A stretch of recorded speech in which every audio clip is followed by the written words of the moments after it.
know you a lot from Sideways, which is a buddy film. This is a bizarre buddy film at times. I mean, how would you describe the relationship between these two men, you and Marc Labrèche's character?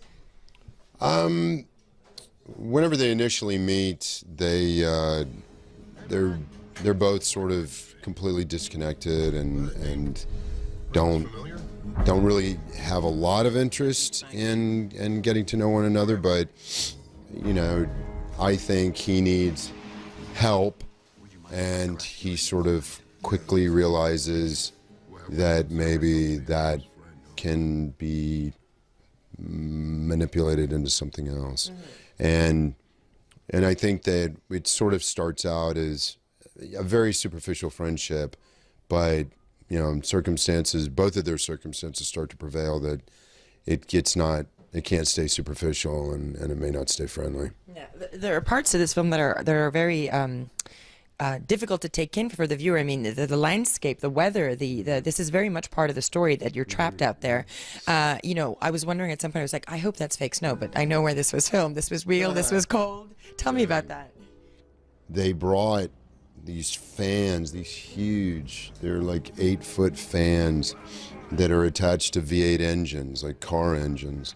And they brought them and turned them on to, you know, because the director, Emmanuel Hostel-Murray, wanted to recreate this blizzard effect of when, you know, the first time he attempts to trek out, he really is slammed with pummeled, the worst conditions available, and it drives him back to, you know, the safety of the snowplow.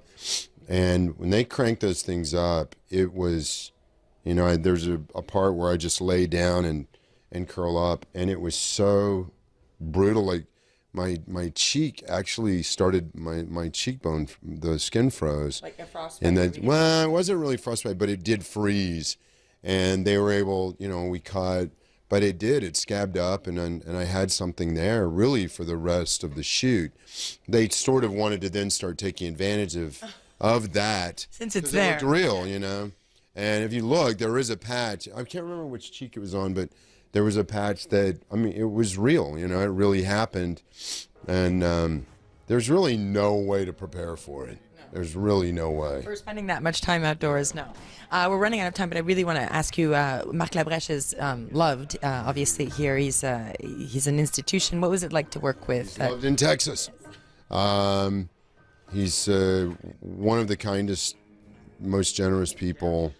And immediately, he and I were very similar in age, and we just connected, and like without even having to say a lot, you understand where somebody is in his life and his career, and we both had the same drive to make these men very believable, authentic characters, whether they were being friendly or if it was starting to transition to something, you know, more hostile. It had to be authentic. And it worked quite well. There were some eerie, creepy, but amazing parts to this movie. Thank you so much for taking the time. Of course. Thank you.